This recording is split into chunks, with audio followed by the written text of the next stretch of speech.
Hi, folks. This is Don Meisner with the North Country Fishing Report. You know, it's interesting. I want you to, I guess I want to say something that has been gnawing at me. You know, there's so many different lures that we can buy and use. And I might come on here and I might say, boy, they're really having really great luck using a Rapala Rippling Rap or something. It's a certain lure that a lot of people are catching fish on.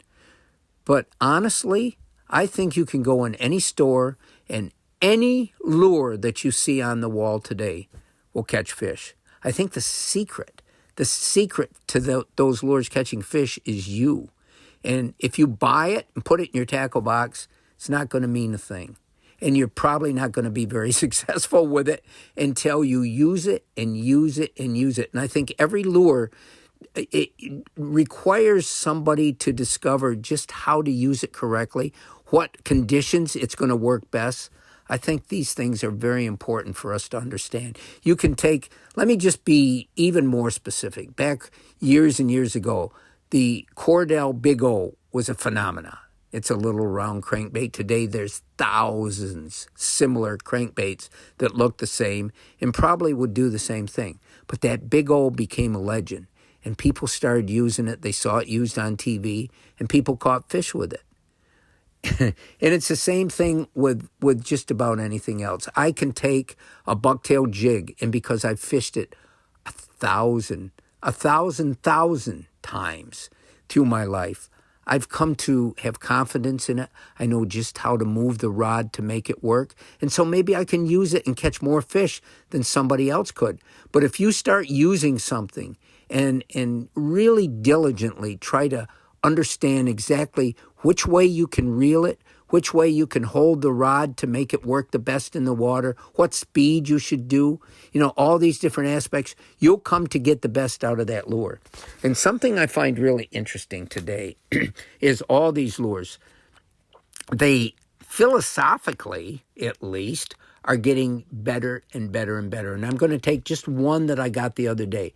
It's called a Z-Man Evergreen Jackhammer Chatterbait. Now, the recent sports shows, I noticed that a lot of the booths that had these jackhammer swim bait or chatterbaits were selling out quickly. People had heard that this is a great bait. But let's look at what is involved in this bait that could make it better than baits that we had when I was much younger. And it's amazing where technology has taken baits. Number one is I look at this, it has silicone skirt. It's made of a different material that's going to look different. It's going to last different in the water. It's got absolutely, the blade of it is designed. It transmits different vibrations. I'm reading the back of the card right now. It said it has a natural hunting motion. Well, what's a hunting motion?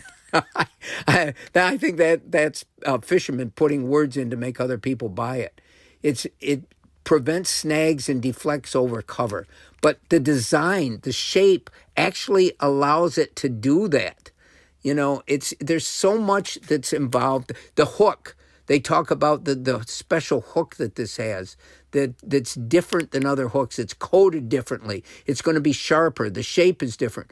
All these things are really possible with modern baits today because the market has got so incredible, because of social media, because of TV, radio shows, everything. When I was a kid, you pretty much had to discover it for yourself. Now it's all out there painted for you. And I think it's interesting, though, because lures cost a lot of money. And yes, you get a lot more. But my gosh, what it makes me wonder is, do the fish have any chance?